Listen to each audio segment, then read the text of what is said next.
His words carry weight that would break a less interesting man's jaw. He's won trophies for his game face alone.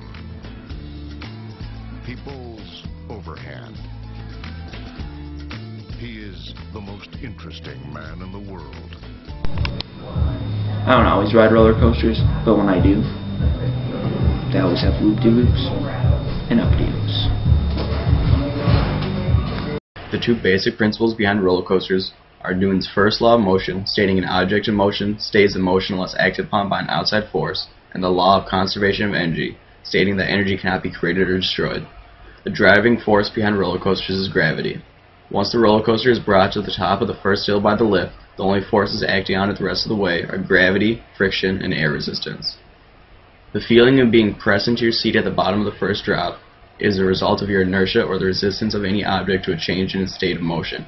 It is measured in the amount of g-force you feel, or gravitational forces.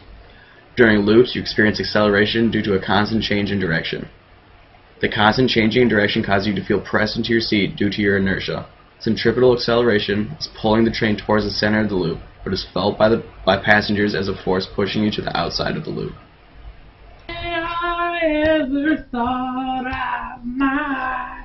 Conservation of energy is a fundamental principle behind roller coasters. The lift is used to store up all the energy the coaster will need for the entire ride in the form of potential energy. At the top of the first hill or lift, the roller coaster can be seen as having the most potential energy it'll have during the ride. Going down the hill, the potential energy gets increasingly converted into kinetic energy. At the bottom of the roller coaster can be seen as having the most kinetic energy it'll have during the ride. Since energy isn't conserved perfectly, each consecutive hill will be shorter than the previous ones.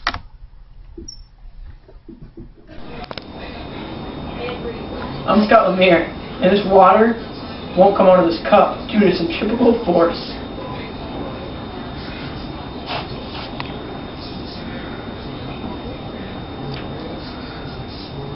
Roller coasters today employ clothoid loops rather than circular loops of earlier roller coasters. This is because circular loops require greater entry speeds to complete the loop. The greater entry speed subjects passengers to greater centripetal acceleration through the lower half of the loop, therefore greater G's.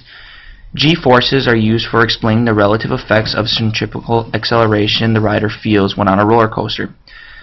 Consequently, the greater the centripetal acceleration, the greater the G-force is felt by the passengers. A force of 1 G is the usual force on the Earth's gravitational pull that the person feels when they are at rest on the Earth's surface. In other words, it can be described as a person's normal weight. When a person feels weightless, as in a free fall or in space, they are experiencing 0 Gs.